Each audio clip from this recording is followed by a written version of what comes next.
Hey yo, what's up tout le monde, c'est Smartboy. Aujourd'hui donc on se retrouve comme annoncé donc samedi pour une énorme réception. Voilà, je pense que c'est sans doute l'une des plus belles réceptions de ma vie, l'une des plus sentimentales aussi. Voilà, pour moi, modeste collectionneur, c'est le Saint Graal. Voilà, je pense que bon, il y a des choses voilà qui sont, je sais pas si on peut dire mieux, on va dire différentes. Voilà, mais en tout cas ce que je vous propose aujourd'hui, pour moi c'est énorme. Donc, on va laisser un peu Soleil et Lune de côté. Et puis on retourne en arrière. Donc on quitte Soleil et Lune, on voyage dans le temps et on revient à l'aube du 21e siècle, dans les années 2000 à peu près, dans le bloc Wizard, avec donc la 8e série du bloc Wizard. Donc je veux bien sûr parler de Neo Destiny. Donc pour les puristes, Neo est un bloc à part entière. Donc vous savez, Neo, pour les plus jeunes d'entre vous, donc il y a d'abord eu Neo Genesis, il y a eu ensuite Neo Discovery, il y a eu ensuite Neo Révélation, et donc la dernière série avant Expédition et Aquapolis, c'est donc Neo Destiny. En français, j'entends. Après, il y a eu d'autres choses. Il y a eu la Legendary Collection avant Aquapolis. Voilà. Il y a eu d'autres choses pour les Anglais et les Américains, bien sûr, et les Japonais. Mais pour nous, Français, voilà, c'est la dernière, la 8e série donc du bloc Wizard. Donc évidemment, un magnifique série, avec de très belles holos et série extrêmement difficile à compléter, surtout de nos jours, parce que il y avait donc 8 secrètes. Vous savez, les secrètes, c'était donc les triple stars. Vous aviez donc 3 étoiles en dessous et le numéro de gauche était donc plus important que le numéro de droite. C'est ce qu'on appelle donc des secrètes. Donc vous aviez Noirfang, vous avez Raichu, vous aviez évidemment le sublime Dracofeu, vous aviez Celebi, Kabutops, j'en oublie, Mewtwo et Steelix et donc Tyrannosif. Et toutes ces cartes étaient brillantes. Voilà, on les appelait, donc il y avait le nom du Pokémon, donc Dracofeu, suivi de Brillant. Et donc du coup aujourd'hui, donc j'ai reçu, donc ça c'est le moins bien de la vidéo. Voilà, c'est déjà énorme, mais c'est donc le moins bien. Donc j'ai reçu, je vais poser ça là, cette super carte, donc le Tyrannosif Brillant. Voilà, je vous sors ça un peu comme ça peut avoir l'air de rien. Bon, c'est trouvable, surtout dans cet état. Vous voyez, c'est une carte qui est, contrairement à celle que je vais vous montrer après, qui est pas neuve du tout. Là, il y a de la saleté, vous avez voilà des coins usés, mais bon voilà, c'est l'avant-dernière Brillant qui me manquait, puisque je les ai toutes, sauf, donc il me manque Mewtwo, et il me manquait Tyrannosif, que j'ai maintenant récupéré. Voilà, donc vous voyez, on voit bien, en fait, le Pokémon est brillant. Et en fait, c'est un peu les débuts de la 3D, puisque comme vous pouvez le voir, le Pokémon est en relief en fait. Vous avez le fond qui n'est pas holographique, et vous avez donc la carte brillante. Alors magnifique, cette illustration de Ken Sugimori, évidemment, un des plus grands illustrateurs de Pokémon. Et donc voilà, vous voyez un peu une aura autour du Pokémon qui est vraiment très sympa. Donc voilà, et donc Neo Destiny avec la petite étoile. L'étoile noire signifiant les Pokémon obscurs, puisqu'il y a des Pokémon obscurs dans cette série, et l'étoile blanche signifiant les Pokémon lumineux. Voilà. Donc, première carte. Ensuite, donc là on était dans Neo Destiny, donc dans les années 2000. Là, on va revenir encore en arrière. On va revenir en 1900, je crois que c'est 98, 1998. Arrivée du set de base dans les cours de récréation. J'ai donc 8 ans à ce moment-là. Et donc, j'ai récupéré un magnifique Tortank édition 1, 100% neuf, donc de la série 7 de base. Alors, ça peut paraître rien comme ça, mais cette carte, les cartes holographiques du set de base sont extrêmement difficiles à trouver en édition 1 et en 100% neuf. Voilà, là comme vous pouvez le voir, il n'y a aucun point blanc. Voilà, la carte est 100% neuve. C'est vraiment voilà, pour moi, comme je vous le disais, c'est remettre la main sur ces cartes qui ont bercé mon enfance. C'est énorme. Voilà, pour moi, c'est une des plus belles pièces de ma collection. Et donc, illustré par, évidemment, Ken Sugimori, qui a fait la plupart, si ce n'est toutes les cartes du set de base. Et donc, j'en ai pas un. J'en ai un deuxième. Voilà. Donc, j'ai réussi à acquérir un deuxième Tortank du set de base, en édition 1 toujours et en 100% neuf toujours. Le petit post-it n'est pas collé sur la carte, il est collé sur la sleeve, rassurez-vous. Je vous expliquerai ça dimanche. Voilà, je vous donne un petit avant-goût de la vidéo dimanche, mais je vous expliquerai pourquoi un post-it dimanche. Donc tout ce que je vous montre, hormis le Tyrannosaure brillant, là les 4 cartes qui vont arriver, c'est acheté à la même personne. Et donc, je vais pousser un peu ça, voilà. Et donc, qui dit 2, dit 3. Voilà, j'en ai récupéré un troisième.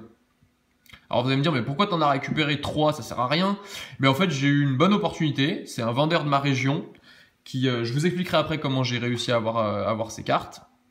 Et donc du coup, j'y suis allé par hasard et j'ai eu la bonne surprise de découvrir qu'il avait plusieurs exemplaires de ce qu'il avait mis en vente sur le Bon Coin.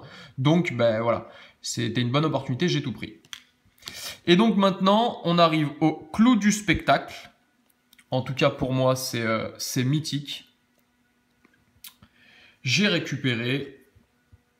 Pareil, alors celle-ci a un petit point blanc ici, quelques micro-rayures sur l'holographisme, mais enfin c'est pas grand-chose, c'est un, vous avez deviné un peu, je vous laisse là, 4 sur 102, ça doit vous dire quelque chose, Danse Flamme, et voilà. Un sublime Dracofeu, pareil, édition 1, du set de base, en très proche du 9, allez, on va pas dire 999 parce qu'elle n'est pas gradée chez PCA, mais voilà, en très proche du 9. Voilà, c'est comme je vous le dis, j'avais ces cartes quand j'étais enfant, quand le set de base est arrivé, j'ai récupéré ces cartes, bien évidemment, soit en les ouvrant dans les boosters, soit en les échangeant, et puis voilà, on grandit, on délaisse un peu nos collections, quand on est dans la cour de récréation, on n'y fait pas gaffe, évidemment à l'époque, il y avait pas, j'étais pas aussi méticuleux que je peux être maintenant, donc il n'y avait pas de sleeve, il n'y avait pas de top loader, c'était comme ça à la main, on les jouait, et donc elle s'était abîmée, elle était en très mauvais état, et elle était en édition 2. Et donc, quand j'ai repris Pokémon, il y a 3-4 ans de ça, je me suis donné comme objectif d'en récupérer un. Voilà, je me suis dit, c'est quand même la carte mythique de mon enfance, pareil, illustrée par celle-ci, Mitsuhiro Arita. Ouais, voilà, c'est ça. Il y a eu les deux illustrateurs du set de base, d'ailleurs, de la plupart des cartes de Wizard, sont Mitsuhiro Arita, donc pour ce Dracofeu, et Ken Sugimori pour Tortank. Donc voilà. Et donc, comme pour Tortank, j'en ai un deuxième. Voilà, un deuxième Dracofeu, édition 1 du set de base. Celle-ci n'a pas de point blanc. Elle a juste un tout petit truc ici, mais elle est en meilleur état que le Dracofeu que je viens de vous montrer. Alors c'est compliqué, parce que celle-ci était déjà très proche du 9. Celle-ci étant très proche du 9, voilà. Donc pareil, un deuxième Dracofeu du set de base. Je suis très ému en vous montrant ces cartes parce que voilà, pour moi c'est... on fait difficilement mieux en termes d'illustration, voilà, c'est simple, c'est épuré, il n'y a pas de fioritures, voilà, vous avez le Pokémon qui est mis en valeur, qu'on voit dans sa globalité, le trait, on voit très bien le coup de crayon, voilà, c'est juste une carte qui est magnifique. Vous la connaissez déjà évidemment, mais voilà. Des vidéos où il y en a deux d'un coup de récupérer, c'est compliqué. Et donc du coup, comme on dit, jamais 203, j'ai un troisième Dracofeu, édition 1, du set de base, en 100% neuf. Voilà, je suis très heureux de pouvoir vous sortir une vidéo comme ça. J'espère que vous l'apprécierez. N'hésitez pas à mettre des pouces bleus. N'hésitez pas à mettre en commentaire vos objectifs. Voilà, tout est possible dans Pokémon. Il suffit d'avoir de la patience, du temps et bien sûr un peu d'argent. Parce que voilà, faut pas croire que tout ça, ça coûte 20 €. C'est évidemment des sommes assez importantes. Mais voilà, la passion est plus importante que tout. Et voilà, un matin, j'étais sur mon téléphone, je regardais un peu ce qui se vendait sur le Bon Coin. Je vais vous raconter du coup un peu la petite histoire de... Alors ça, c'est un achat eBay, donc rien à voir, mais pour ces cartes-là, j'étais sur le Bon Coin un matin et je vois donc cette carte Dracofeu édition 1 du set de base qui est un peu moins chère que ce qu'elle vaut en réalité. C'est des cartes qui valent extrêmement cher, vous vous en doutez, surtout conservées dans cet état-là. Donc je me dis, je vais appeler le vendeur. Il est 8h30 du matin, je me prépare pour aller au travail. Le vendeur a laissé son numéro de téléphone, je l'appelle. Je dis voilà, écoutez, je suis très intéressé par votre carte. Donc il a émis qu'une seule photo du Dracofeu, il n'y avait pas de Tortank et pas les deux autres. Écoutez, je suis très intéressé, est-ce qu'on peut se voir en fin de journée pour que je puisse venir vous les récupérer? Il me dit, bah, il y a déjà quelqu'un qui est sur le coup, etc., etc. Par chance, la personne qui était sur le coup s'est désistée. Donc le gars m'a rappelé 10 minutes plus tard, j'allais prendre le métro. Et on s'est donné rendez-vous le soir, donc j'avais retiré un peu d'argent. Et là j'arrive, le gars me montre sa Dracofeu, et il me dit, et j'en ai d'autres. Donc déjà, trouver un Dracofeu édition 1 en 9 du set de base, c'était déjà inespéré. C'est une carte qui est soit affreusement chère, et extrêmement rare, parce que c'est des cartes qui sont très difficiles à trouver dans cet état-là encore, hein, sinon dans des états un peu moins, voilà, c'est trouvable, mais... Donc du coup, je vais le voir, le gars me montre ces trois Dracofeu, donc déjà j'avais les yeux qui pétillaient, hein, vous imaginez, j'étais comme un gamin, hein, je veux dire, c'est... ça me renvoie 20 ans en arrière, 15-20 ans en arrière, dans la cour de récréation, en ouvrant mes boosters du set de base, et en plus, le gars me montre ses Tortank. Donc évidemment, je lui ai tout pris. Je me dis que, voilà, plutôt que ce soit dans les mains de quelqu'un qui va pas forcément les respecter, pas forcément en prendre soin, je me dis tant qu'à faire, voilà, j'ai eu cette bonne opportunité-là, il n'y en aura pas tous les 4 matins, donc tant qu'à faire, autant la saisir. Je ne pense pas que je vais tout garder, déjà parce que ça m'a coûté horriblement cher, vous pouvez vous en douter, et donc du coup, je pense que je vais mettre un Dracofeu et un Tortank à l'échange. Je privilégie les échanges. Qu'est-ce que je recherche? Je recherche des holographiques de Neo Destiny en priorité. C'est une série qui est très compliquée à compléter. Et je recherche aussi le Mewtwo brillant. Voilà. Donc si vous avez ces cartes dans des états neufs, pour les envoyer chez PCA, on peut s'arranger. Et pour les deux autres, je me tâte. Soit j'en envoie une de chaque chez PCA, soit je les garde comme ça. Voilà. C'est... je pense que je n'ai pas encore vraiment décidé, mais de toute façon, je pense que voilà, je me séparerai d'un Tortank et d'un Dracofeu, parce que inutile de garder 3 cartes comme ça. Après, voilà, honnêtement, ça me dérange pas du tout de les garder, bien au contraire. Je salive devant ces cartes à chaque fois que je les vois. Donc voilà, si jamais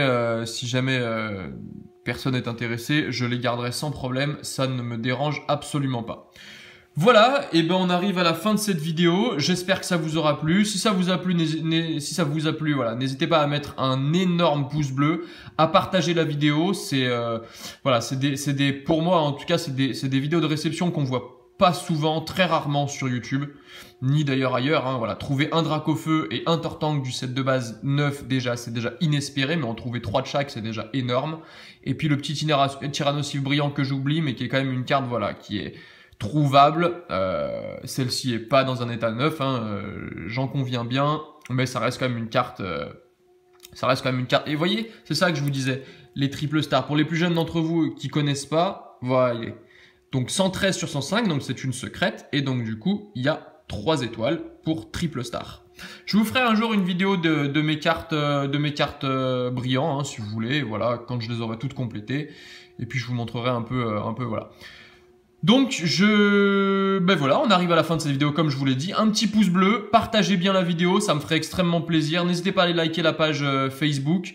Parlez-en autour de vous, si jamais vous avez des gens autour de vous qui sont intéressés par une de ces 2 cartes. Ben voilà, n'hésitez pas à me les envoyer, n'hésitez pas à leur présenter la chaîne aussi. On va se retrouver, samedi pour un défi avec Insolite Pokémon, donc, hein, sur 2 tripacks Soleil et Lune, voilà. Et puis on se retrouvera également dimanche, donc on va passer le week-end ensemble, ça va être sympa.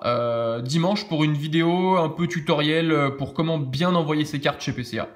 Voilà, et ben c'est tout pour moi, la vidéo a un peu tardé, mais voilà, je voulais vraiment prendre le temps, je sais qu'il y a des gros collectionneurs Wizard parmi mes abonnés, et je pense que du coup, voilà, vous apprécierez ces vidéos. Je vous souhaite une bonne semaine, hein. On se revoit donc ce week-end. Un petit pouce bleu, un petit partage et je vous mettrai des liens dans la description pour voir mes anciennes vidéos de réception. Voilà. Et ben voilà, bonne semaine et puis à samedi. Ciao ciao.